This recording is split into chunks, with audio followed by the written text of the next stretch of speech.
toyo ang babae, biglaan na lang yang galit. Di ganyan kakausapin, parang lagi siyang may mens. Lagot kapag di mo siya sinusuyo pag nagtampo. Pagkagising may babae ka sa panaginip niya tatlo.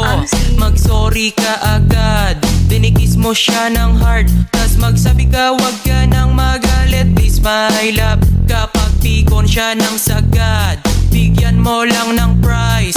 At syempre hug mo siya tapos ikis mo ang kamay. Pag may toyo pa rin kahit na pinakilig, lagyan mo ng asin, mantika, bawang at betchin. Sabi ko baby I'm sorry, sabi niya